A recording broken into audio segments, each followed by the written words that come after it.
Hi everybody, welcome back to my YouTube channel. A bitch is back talking about books. Don't mind all of this, okay? Just ignore it. We're gonna ignore it for this video today. If you follow my YouTube channel, I know I have been pretty inconsistent and just honestly, I know I say this a lot, but I really am going through it. Like, they say that your zodiac sign for the Chinese New Year calendar is your bad luck year. I'm turning 24. This is my year. I'm the year of the rabbit. And I was like, I don't believe it. Like, I'm not that superstitious. I freaking believe it because the shit that I have been going through, like, you can skip this little intro if you don't care, but right now I'm taking antibiotics because a spider bit me last week, bit me all over my body. I had to go to the ER. They had to cut my leg open. There's a little gaping hole in my leg and I got an infection. It gave me a fever. I have been going through it.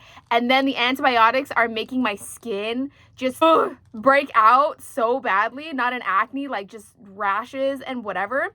And then because of that, it's like messing with my hair and it just everything just bad, okay?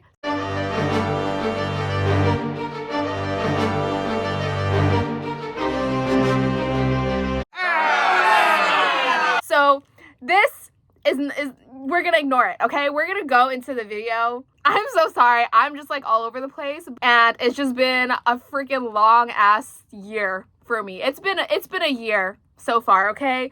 It's April, but it's been a freaking year. I'm gonna make this a pretty short video because I have plans actually after reading this book, which is what we're going to be talking about today, House of Earth and Blood by Sarah J Maas. This video is just going to be a very, very brief overview, review type of situation for what I thought about this book because my big plan, and this is no promises, like I don't know if I'll ever get to it because look at this shit. My plan was to do an explaining the plot for this book because I think explaining the plot would be really good for fantasy books.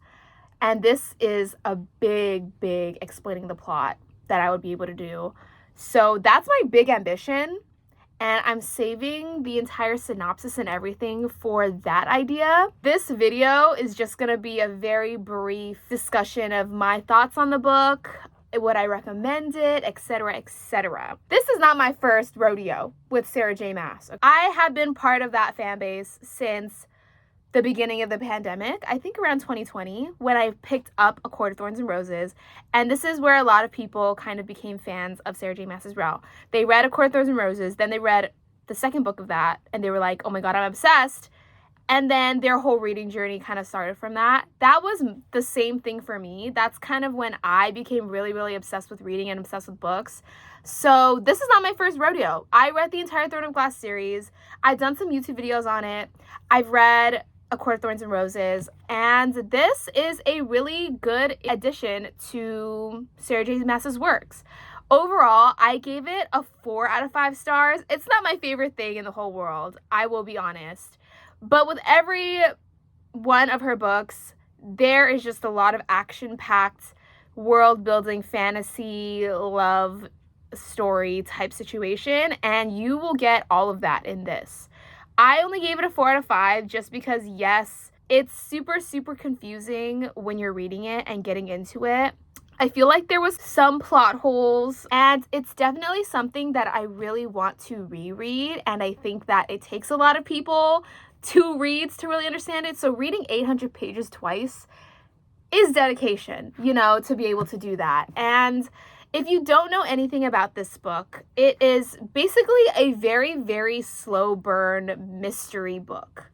It kind of is like the new Batman, where it's like a detective. So it's about this girl named Bryce in this fantasy world who lives in Crescent City. She is half fae, half human, and goes through something really traumatic. Her best friend dies along with her entire wolf pack because her best friend is a werewolf.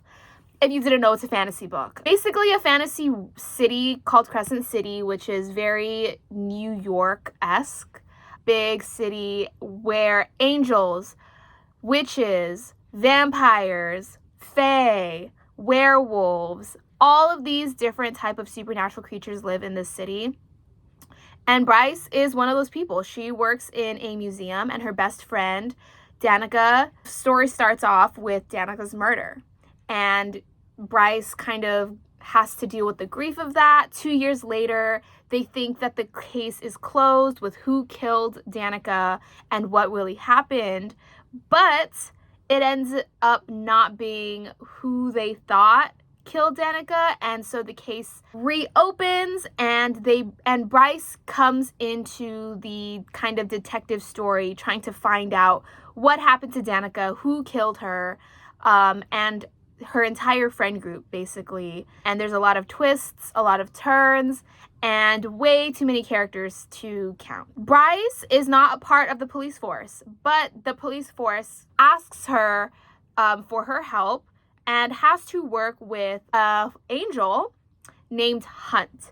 So this book follows Bryce and Hunt and their little story as they get closer together and get closer to closing the mystery and the case. People say that this is very much like Zootopia fan fiction, and I can definitely see that.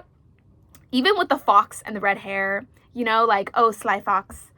Bryce is like the fox, and the entire mystery that goes on. I can definitely see it being very similar to Zootopia, so if that helps you understand what the fuck kind of book this is, that's how I will explain it. The good things that I liked about this book was the characters.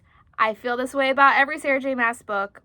I feel like the strongest part of her books are the characters. If you are trying to read books to get that one quote that just sits with you and you're like, oh my God, I cannot stop thinking about this one sentence, this one line, you're not going to get that in a Sarah J Maas book, but you will fall in love with the characters, and they go through so much, and they're just so rich, and there's so much life to even all of the side characters, just kind of very magical in that way. And for me, I'm a very character-driven reader, so that's why I do think the strongest aspects of this book are the characters. I also think that the twists and turns that this book takes, where you think it's kind of headed, as a mystery, I think it does a pretty good job.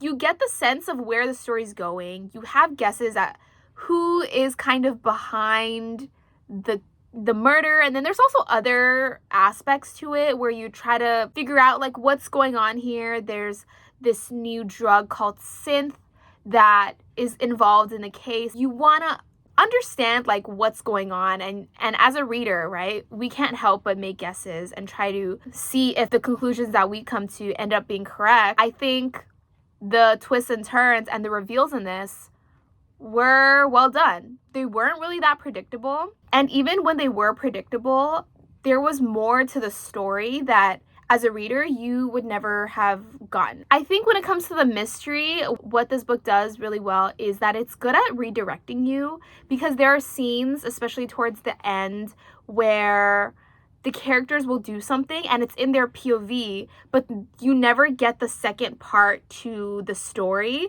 So when there's a reveal about that character, you as a reader think that, oh my God, were they an unreliable narrator? How did they not put this in their POV before? But it's just because there was part of that chunk missing, and then when it becomes the reveal, they kind of place what happened in that area back into the story through the reveal. I don't know if that makes sense, but yeah, that's kind of how I'll explain it. It's a little hard to explain. I did like those aspects of the book.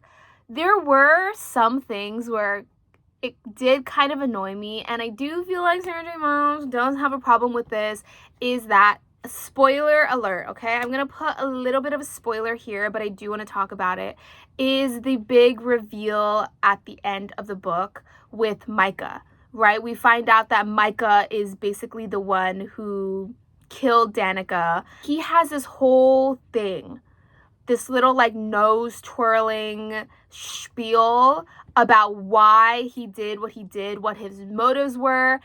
And it really annoyed me because it felt kind of lazy. It was just this big chapter and big chunk of the book where Bryce was asking him these questions to Micah. This is the big reveal, like, oh my God, he's the big bad. Micah is the big bad. And Bryce goes, why did you do it? Micah aka the governor, just does not give a shit anymore. Like, he doesn't know that there's cameras in the room, but he just doesn't give a shit anymore and confesses everything to Bryce.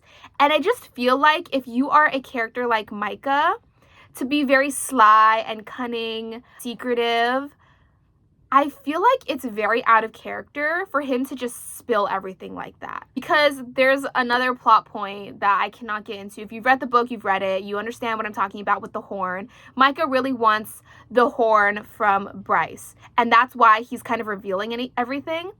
It just does not make sense to me, even though he knows that he doesn't know that there's cameras around, why he is just telling everything to Bryce, exposing himself as the big bad. Maybe he thought that he was just gonna kill Bryce after or something, but I don't know. It just felt very out of character to me, and it felt very lazy. It was just monologue after monologue of him saying why he did what he did. But yeah, that was kind of my big downsides of the book.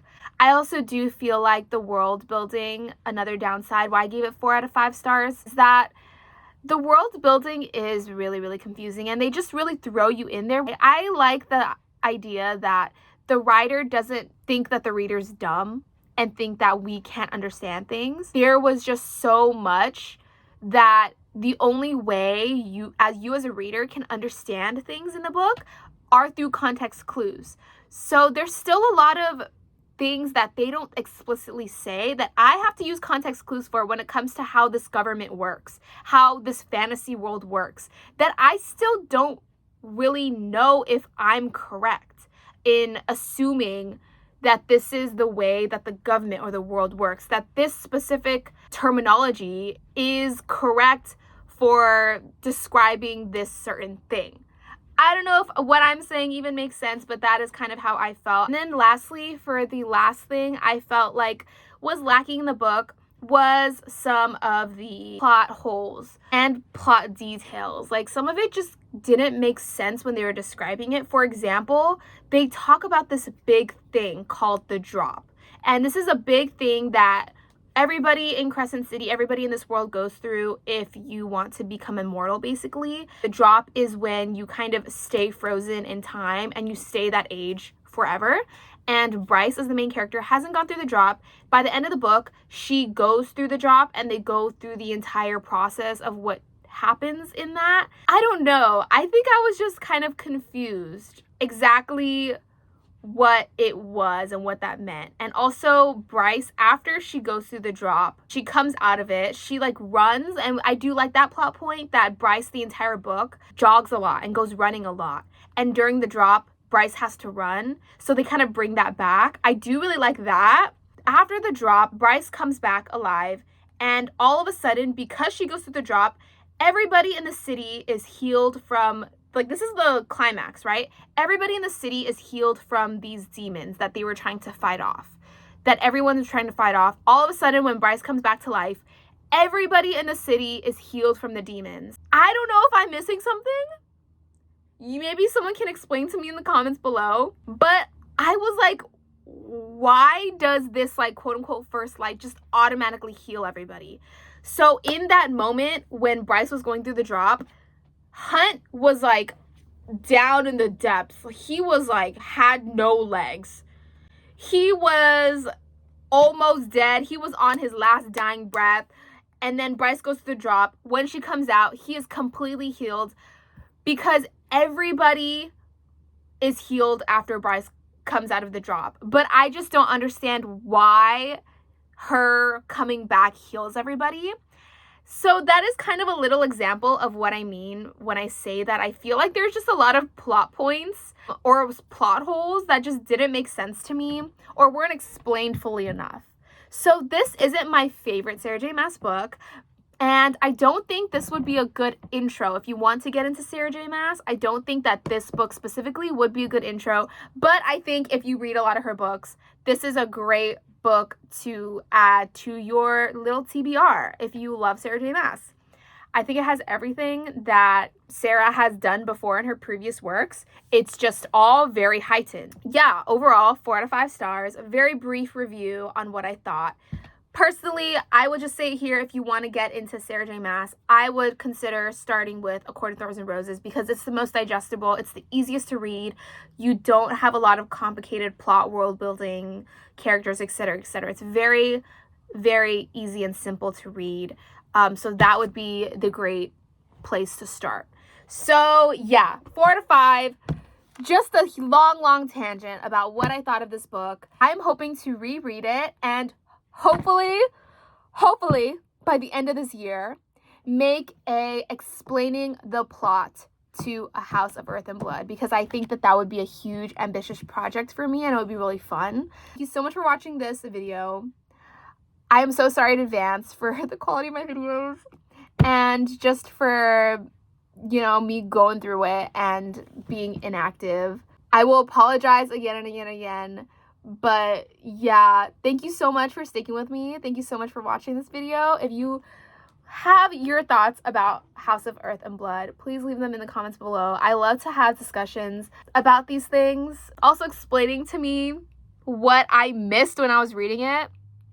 And yeah, just thank you so much for everything. I will see you in the next one. And the next one is actually, I'm in the process of reading right now, is Every Summer After. So this is kind of a little sneak peek of what hopefully you're gonna get in my next video. I just started it. I'm on chapter 2. So yeah, thank you so much for watching and I will catch you in the next one.